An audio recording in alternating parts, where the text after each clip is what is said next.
All right, I'm happy to welcome Chris Culver to this call. Chris is one of the wonderful mentors that we have on LinkedLeaders and has extensive experience in school leadership and is currently working with schools all over the country to provide support, really maybe all over the world, but right now I know all over the country and providing support in a lot of different areas, culture, kindness campaign, all kinds of really, really great stuff and really important stuff. And if you haven't been to his website, orangesparrow.org, is that right? Correct. Wealth of resources and wonderful information to get to know Chris better. But Chris, I'm going to shut up and let you introduce yourself because you'll probably be way better at that than me. So tell us a little bit about your background, both professionally, personally, whatever you want to share, get a feel of who you are. Awesome. Well, thank you so much for having me. I'm excited to be part of this work and this organization and what you're focused on bringing support and resources to school leaders across the nation and really across the world, like you shared. I'm a son. I come from a divorced family. Like a lot of students today, I've navigated my dad being in North Carolina. My mom relocated and remarried in Tulsa, Oklahoma. So during the week, I grew up in a big city of Tulsa. And on the weekends, I grew up on a 300-acre farm in Wyandotte, Oklahoma. I have a unique understanding of how to work with rural communities, urban communities, inner city communities, suburban communities. As serving as a teacher for many years at school turnaround or school improvement, especially at a time when state assessments were tied to graduation requirements here in Oklahoma. I had the opportunity to serve abroad at an international school, working with students of different proficiency levels to help elevate and energize their academic success for ACT and beyond, especially for those students who were seeking to come stateside for school.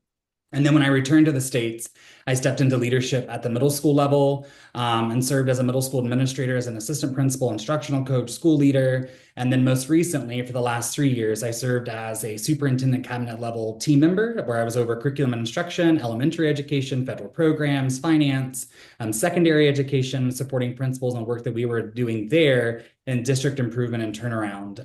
I earned my doctorate researching school culture, motivation, and the collective impact on teacher retention.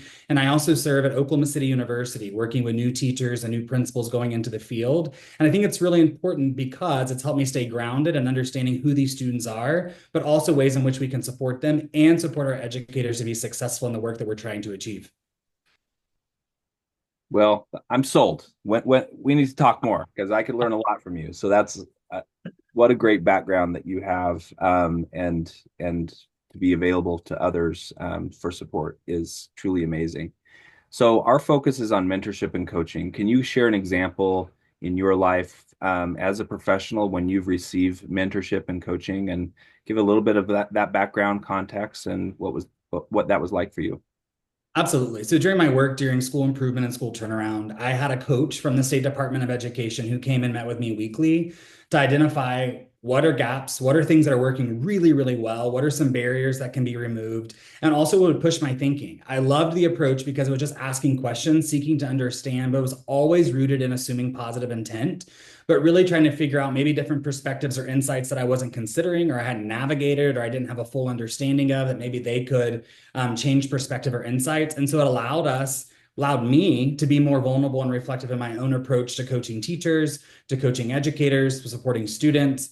And ultimately, I would say that through those conversations, hard, easy, no matter what they were, we were able to move our campus from an F to a B in one academic school year. And I'm not crediting all of that to the coach, but I do believe that there was a huge impact that they had in coaching myself and the other school leaders that we were working alongside of for our teachers to ensure that we are intentional in our focus. We were actively listening to the individuals we were supporting, and we were assuring that we were being the supportive mechanisms they needed to be successful in their educational endeavors. And so I look back and I'm so grateful because it's helped me mold and be a better leader by remembering those conversations as a rookie leader, if you will, of what drove those conversations to make me better. And now I apply that to my own coaching.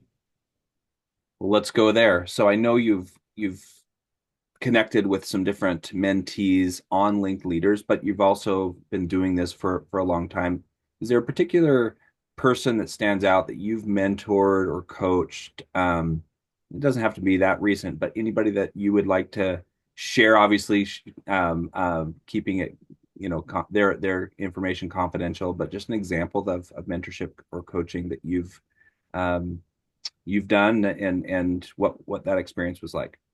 Absolutely. So I've had the privilege of coaching two people in the last couple of weeks. That's just been a real joy.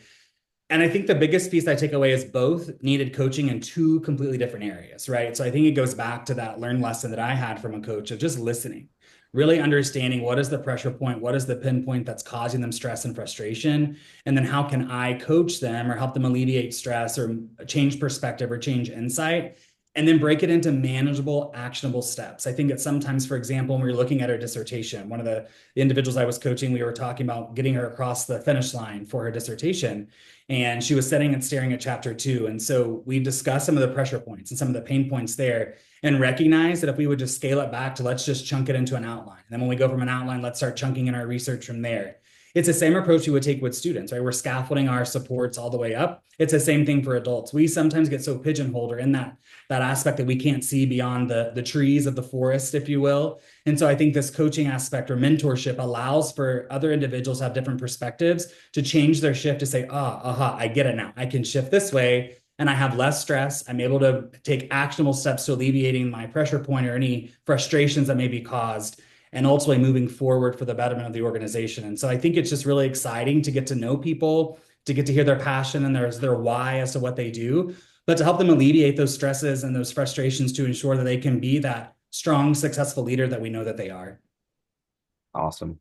Chris, thanks so much. Perfect examples, and I really appreciate your work with those leaders and your continued work going forward. So thanks so much, and keep up the great work.